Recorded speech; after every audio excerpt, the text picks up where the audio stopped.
Un rendez-vous éco avec Laurence Berthoud-Lafarge. Elle est la cofondatrice de Quelle Fabrique, le premier Fab Lab dijonnais. Elle viendra donc nous présenter ce principe de laboratoire de fabrication où en somme toute personne peut, quel que soit son niveau de connaissance, venir expérimenter, apprendre, fabriquer par elle-même tout type d'objet. Elle vient aussi nous expliquer les enjeux économiques, territoriaux, sociétaux et éducatifs d'une telle structure. C'est une émission à retrouver dès demain sur le site internet gazetteinfo.fr en vidéo.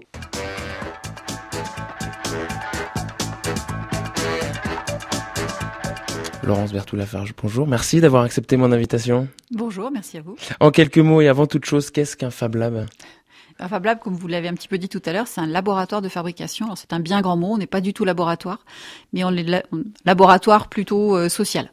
C'est-à-dire que c'est un endroit où on va mutualiser des équipements, des machines, un lieu, et puis surtout on va partager des compétences, on va partager des connaissances.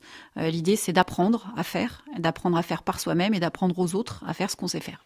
Et à Dijon, le Fab Lab Quelle Fabrique donc est à l'IUT de Dijon. Vous êtes porté par l'université, c'est une association, racontez-nous. Non, on est une association indépendante. On a un local à l'IUT qui est mis à disposition par l'IUT et on a un local mis à disposition par la mairie de Dijon au nord de Dijon, dans lequel on a mis toute la partie couture et la partie atelier un peu salle, parce que les copeaux et les ordinateurs, ça fait pas bon ménage. Et en somme, vous faites quel type de produit ? Vous participez à quel type de projet ? Comment vous êtes Alors organisé ? nous, notre rôle, c'est justement de porter les projets, de faire en sorte que les gens puissent porter leurs projets ensemble. Donc nous, on porte pas de projet particulièrement. Par contre, on aide les gens à porter leurs propres projets.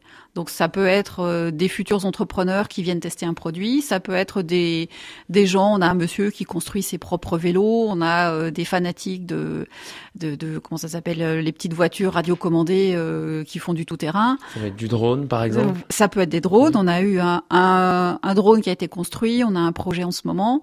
Ça peut être des gens qui viennent construire leur propre imprimante 3D ou leur propre fraiseuse numérique. On a un projet en ce moment de jeu collaboratif. On a un projet de four solaire à base d'objets de récupération. Voilà. Et on le voit avec des projets qui vont être à la fois vers les professionnels, vers les particuliers, mais aussi vers les enseignants. Racontez-nous en quoi vous allez travailler avec eux. On a des enseignants qui viennent pour qu'on puisse les aider soit à présenter des technologies aux élèves, mais aussi à les aider à mettre en œuvre des projets particuliers pour pouvoir, je dirais, dans l'aspect pédagogique, apprendre à faire autant qu'à apprendre à apprendre. Et vous me racontiez juste avant de commencer l'émission, il y a un deuxième Fab Lab qui ouvre à Fontaine-lès-Dijon. Est-ce que vous êtes concurrent ? Est-ce que c'est une nouvelle manière de travailler l'économie, de remplacer les entreprises ? Comment vous êtes organisé ? On n'est pas concurrents. D'ailleurs, eux, ils sont adhérents chez nous, on est adhérents chez eux. On fait de l'adhésion croisée. On a même porté, je dirais, la communication de leur projet aussi. Non, c'est l'intérêt des Fab Labs, c'est le réseau. Donc, dans un Fab Lab, les gens sont en réseau les uns avec les autres. Les Fab Labs sont aussi en réseau en région, sont aussi en réseau au niveau national et international. Et quand on veut participer, il y a une adhésion. Comment, moi, demain particulier, je peux venir essayer de monter un projet chez vous, dans votre Fab Lab, Quelle Fabrique ? Alors déjà, il faut venir voir. Il faut discuter avec nous, qu'on voit avec vous le type de projet, voir si c'est faisable, si c'est pas faisable, parce que des fois, il y a des projets qui sont très, très ambitieux, mais du coup, il y a peut-être quelques étapes au préalable. Et puis après, c'est une adhésion. L'adhésion permet de venir quand on veut, permet de participer aux ateliers, permet d'utiliser les machines. C'est aussi une question d'assurance. Et quel est le profil des gens qui viennent justement porter ce type de projet, ou à l'inverse, ceux qui viennent aider les autres et qui viennent découvrir des projets et contribuer à des projets ? Alors l'âge de nos adhérents va de 8 à 75 ans. Voilà, ça donne un peu la diversité. Donc on a aussi bien des scolaires qui sont scolarisés par leurs parents, par exemple, c'est-à-dire qu'ils sont pas à l'école, mais à l'école classique. Donc ils viennent apprendre certaines choses que, en termes de technologie, que les parents ne font pas. On a des enfants qui sont scolarisés en classique et qui viennent faire des choses au Fab Lab qu'ils ne feraient pas chez eux ou qu'ils font pas à l'école. Puisque là, c'est libre accès à la créativité.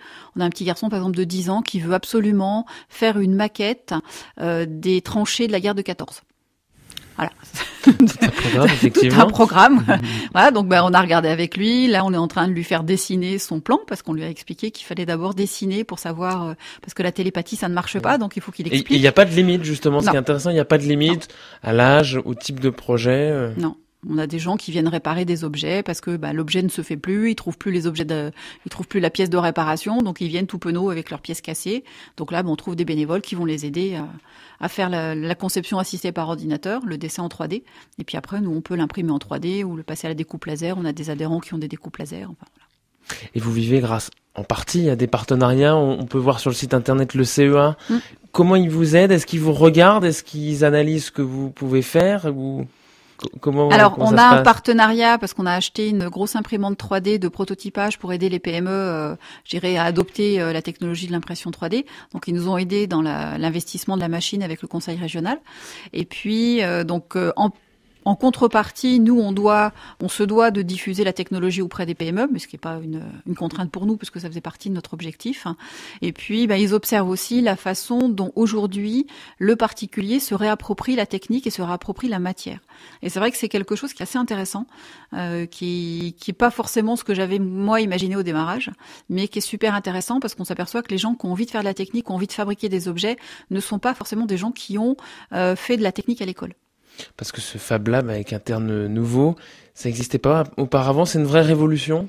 La révolution, si on peut dire, alors les ateliers, ça a toujours existé, les ateliers partagés, ça a toujours existé. Je dirais que la révolution ou l'évolution qu'il peut y avoir, c'est par le côté numérique. Aujourd'hui, il y a beaucoup de choses qui sont numériques. Là, les machines sont numériques, donc on apprend aux gens aussi à s'approprier ces technologies numériques, à vivre avec, et ce qui nous permet, nous, d'être en réseau entre nous avec des Fab Labs qui sont à plusieurs dizaines ou plusieurs centaines de kilomètres. Donc, ce qui peut être fait dans un Fab Lab, quand on n'a pas les compétences, on peut demander de l'aide à un autre Fab Lab.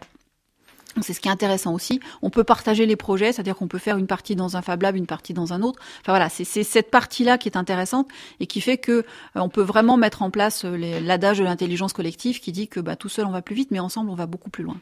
Et est-ce que vous êtes un vrai centre de formation reconnu comme peuvent l'être certains organismes? Est-ce que les entreprises vous envoient justement des gens à être formés? Pas encore. On commence à avoir des demandes. On n'a pas encore formalisé tout ça.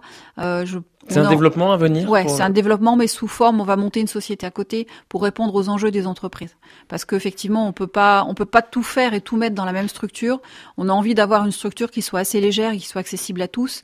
Si on commence à faire vraiment de la prestation d'entreprise dans cette structure, le particulier ne retrouvera plus ses petits, les enfants vont être, ça va pas aller. Donc voilà, on va développer une structure commerciale à côté qui permettra de répondre aux enjeux des industriels de manière plus professionnel. Et comment on gère une question plus qu'importante dans l'entreprise, c'est la propriété intellectuelle quand on a un Fab Lab, ou à l'inverse, on va avoir des gens qui interviennent sur le projet, qui viennent, qui repartent et qui ont accès à toutes ces informations? C'est une des particularités aussi, c'est que normalement, tout ce qui est fait dans un Fab Lab reste le bien commun. Donc c'est aussi une des difficultés à travailler avec les entreprises qui ont une entreprise à faire tourner, il y a un business à faire tourner derrière. Une vraie réflexion en perspective du coup. Il y a une vraie réflexion, notamment dans la contribution, dans la rétribution de la contribution, dans le droit à la propriété intellectuelle, etc. Parce que finalement, des bénévoles contribuent à un projet pour une entreprise? Alors pour l'instant, non. Pas chez nous. On fait bien la scission entre les deux, c'est-à-dire que quand des professionnels ont besoin d'aide, c'est sur facturation. Voilà.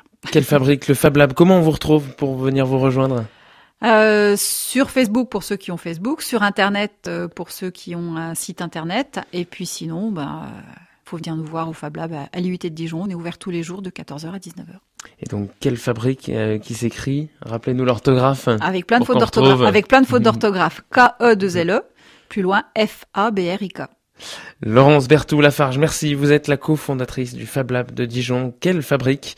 Vous étiez l'invité du Rendez-vous Éco, une émission à retrouver dès demain en vidéo sur le site internet gazetteinfo.fr et en podcast sur rcf.fr.